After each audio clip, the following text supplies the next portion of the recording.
गुरु बिन ज्ञान ना उपजे, गुरु बिन मिले न मोक्ष, गुरु बिन लिखे ना सत्य को, गुरु बिन मिटे न दोष कबीर। कबीराच्या या दोह्यात गुरुचे महात्म्य अतिशय कमी शब्दात पण यथार्थ रीतीने वर्णन केले आहे। व्यक्ती असो वा संस्था, मार्गदर्शनासाठी गुरु हा लागतोच लागतो। सृष्टीचा निर्माता ब्रह्मा, पालनकर्ता विष्णू व लयकर्ता महेश यांचे एकत्रित रूप, अत्रि कुलोत्पन्न व माता अनुसूयेचा पुत्र दत्तात्रय यांना गुरुचे गुरु असे संबोधले जाते।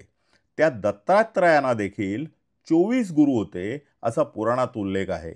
यावरून भारतीय संस्कृतीत गुरूंचे महत्त्व अधोरेखित होते।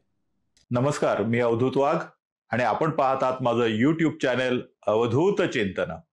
प्रत्यक्ष परमेश्वर असलेल्या व जगाला गीतेद्वारे ज्ञान देणाऱ्या श्रीकृष्णाला सांदीपनी ऋषींना गुरु मानून त्यांच्या आश्रमात राहून शिक्षण घ्यावे लागले होते। मर्यादा पुरुषोत्तम श्रीरामाला वशिष्ठ ऋषींना शरण जाऊन त्यांना गुरु मानून ज्ञान प्राप्त करावे लागले होते।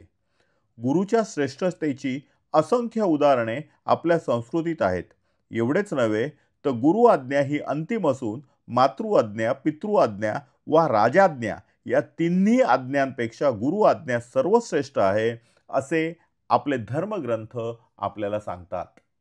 गुरु हा आपला आदर्श व आपल्यासाठी ज्ञानाचा स्रोत असतो। आधुनिक काळातील गुरु हा विश्वकोश असतो। गुरु आपल्यासाठी सतत दिशा दाखविणारे होकायंत्र, तर अडचणीच्या काळात मार्गदर्शन करणारा व अंधारातही प्रकाश देणारा दीपस्तंभ असतो।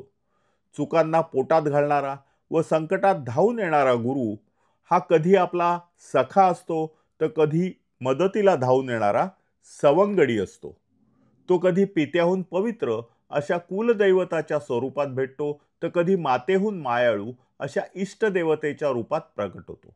मायेची फुंकर घालणाऱ्या बहिणीसारखा तो ग्रामदेवतेप्रमाणे आपला सांभाळ करतो। तो वडील भावाप्रमाणे अवतार घेऊन तो सदैव आपल्या पाठीशी उभा राहतो। म्हणूनच आपण गुरुर् ब्रह्मा गुरुर्विष्णू गुरुर्देवो महेश्वरः गुरुः साक्षात् परब्रह्म तस्मै श्री गुरवे नमः। मनुष्य हा स्खलनशील असतो। कित्येक वेळा कळत नकळत त्याच्या हातून चुका होऊ शकतात, प्रमाद घडू शकतात, अपराध होऊ शकतात। जाणते अजाणतेपणे त्याच्याकडून इतर व्यक्ती दुखावल्या जाऊ शकतात, चुकीचे निर्णय घेतले जाऊ शकतात किंवा स्वार्थ आड येऊन अपपरभाव जागृत होऊन कोणाच्या बाबतीत ममत्व तर कोणाच्या बाबतीत द्वेष भावना उत्पन्न होऊन न्यायोचित वर्तन न घडण्याची शक्यता असते। मानवी स्वभावाचे व्ययच्छेदक लक्षण असलेले काम, क्रोध, लोभ, मोह, मद व मत्सर हे षड्रिपू कधी एखाद्याचा घात करतील याची काहीही खात्री नसते। आजच्या युगात याचे दाखले तर पदोपदी मिळतात, पण आपल्या पोथी पुराणात तसेच रामायण महाभारतासारख्या अनेक ग्रंथातही थोड्या मोठ्या लोकांच्या स्खलनाच्या गोष्टी आपण ऐकल्या वाचल्या आहेत। अगदी विश्वामित्रासारखे ऋषीसुद्धा याला अपवाद नव्हते। त्यांनाही मेनकेचा मोह टाळता आला नाही। रामायणात माता सीतेलाही सुवर्णमृगाचा मोह टाळता आला नाही। त्यामुळेच रामायण घडले। मानवी स्वभावाच्या या मर्यादा अचूक ओळखून डॉक्टर केशव बळीराम हेडगेवार या दूरदर्शी आद्य सरसंघ चालकांनी अनेक दिवसाच्या चिंतनानंतर संघाने भगव्या ध्वजाला गुरुस्थानी मानून त्याला वंदन करण्यास सुरुवात केली।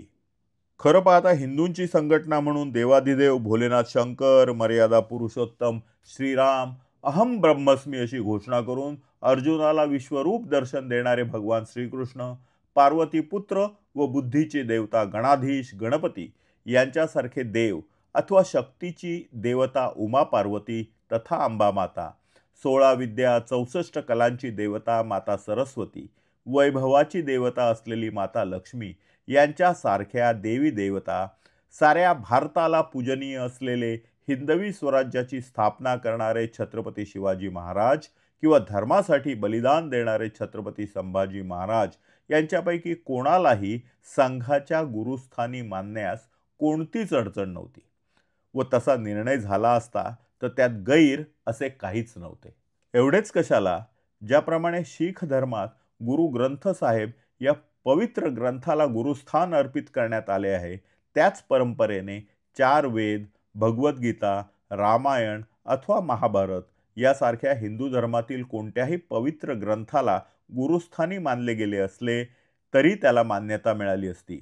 परंतु एवढे सारे पर्याय उपलब्ध असतानाही संघाने भगव्या ध्वजाला गुरुस्थान अर्पित करणे हे संघ नेतृत्वाच्या दूरदृष्टीचाच नव्हे तर प्रचंड मोठ्या बौद्धिक क्षमतेचा परिचय आहे.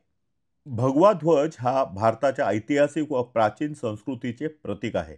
भगवा ध्वज हा हिंदू आणि बौद्धांच्या पूजनीय प्रतीकांपैकी एक आहे. भगवा रंग त्याग, ज्ञान, पवित्रता आणि सेवा यांचे प्रतीक आहे. छत्रपती शिवाजी महाराजांनी स्थापन केलेल्या हिंदवी स्वराज्याचा म्हणजेच मराठा साम्राज्याचा ध्वज भगवा होता. भगवान श्रीराम, भगवान श्रीकृष्ण आणि अर्जुन यांच्या रथांवर भगवा ध्वज फडकविण्यात येत असे. सर्व हिंदू मंदिरांच्या कळसावर हा ध्वज फडकवला जातो.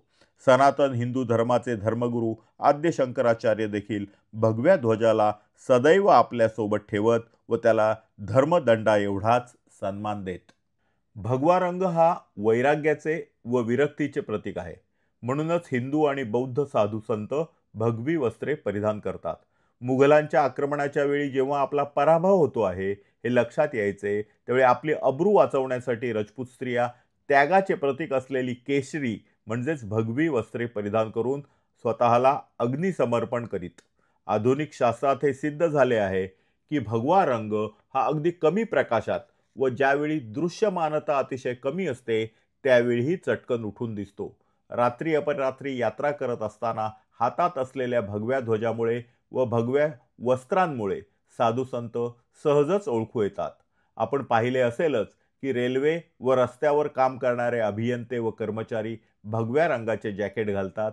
त्यामुळे त्यांच्या जवळ येणाऱ्या वाहनांना अंधुक प्रकाशातही ते चटकन उठून दिसतात. भगवा ध्वज पवित्र अशा अग्नींच्या ज्वालांचा आहे. हा रंग उगवत्या सूर्याचा आहे. सर्व शक्तिमान रामभक्त हनुमानाला आवडणाऱ्या शेंदुराचा रंग भगवा आहे. हिंदूंच्या व हिंदुस्थानच्या अस्मितेचे प्रतीक व हिंदू राज्यांच्या अद्वितीय पराक्रमाच्या इतिहासाचा भगवा ध्वज हा साक्षीदार आहे. म्हणूनच की काय, राष्ट्रीय स्वयंसेवक संघाने भगव्या ध्वजाला आपला गुरु मानला आहे. संघाच्या प्रत्येक शाखेत प्रतिदिनी भगव्या ध्वजाचे सन्मानाने आरोहण व अवरोहण केले जाते. ध्वजाला सामूहिक प्रणाम करून संघ प्रार्थना म्हटली जाते. गुरुपौर्णिमेच्या दिवशी भगव्या ध्वजाचे पूजन करून संघ स्वयंसेवक आपापल्या इच्छेनुसार गुरुदक्षिणा अर्पण करतात. साऱ्या जगात ध्वजाला गुरु मानणारी संघ ही एकमेव संघटना आहे. संघाच्या अनेक एकमेवाद्वितीय बाबींमध्ये गुरुस्थानी असलेला भगवा ध्वज ही एक बाब असावी यात शंका नाही. तुम्हाला हा व्हिडिओ जर आवडला असेल तर लाईक करा, कमेंट करा, फॉरवर्ड करा, सबस्क्राईब करा आणि बेल आयकॉन दाबायला विसरू नका.